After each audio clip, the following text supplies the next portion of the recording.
Plurality, Chapter 1, Backstory. I was sitting, petting my cat Nikki, when I got a call from my boss.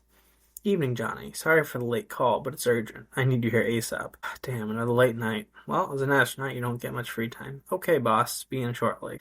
I grabbed my keys and put some food in his feeder and gave him a few chin scratches. He was headbutting my leg and wanted to climb my pants. He was a clingy cat, yet I wouldn't trade him for any other.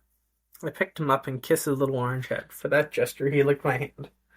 I'll be back soon, Nicky. I promise. I loved him so much, it always broke my heart to leave him, yet duty called. I hopped in my 1965 Mustang and blasted music as I floored it to Cape Canaveral. I looked at my watch and it said 4:25 a.m. I yawned and then took out a clove cigarette and lit it up to stay awake. I saw a satellite launch, and it reminded me that NASA in recent years had been fully privatized, as a trillionaire named Elias Wilson had bought the whole agency after a string of disasters.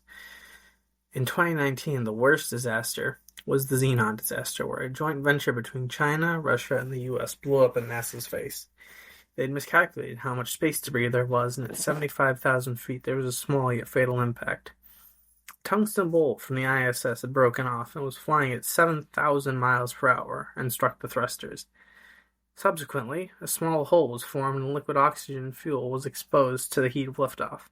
150 million people watched as the 500-ton spaceship exploded and debris polluted the Atlantic. The cleanup cost $100 billion, and the supposed diplomatic relations of the mission fell through. China and Russia blamed the U.S. for the disaster, and NASA had its funding halted by Congress. A deal was then brokered between the trillionaire Elias Wilson and Congress. He had made a string of promises which included mining an asteroid before altering its course so it didn't hit the Earth. And on February 10th, myself and my team landed on Joule/2025, which had $100 trillion worth of elements on it. The most important elements were uranium-235 and a newly discovered element, helium-11.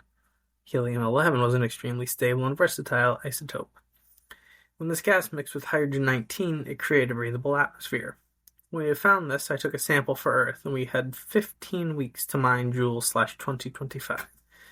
When we had mined 98.9% of the resources, we fitted a series of rockets on one half of the asteroid. The rockets fired sequentially, and we had it impact the dark side of the moon. The explosion was the largest we had ever seen.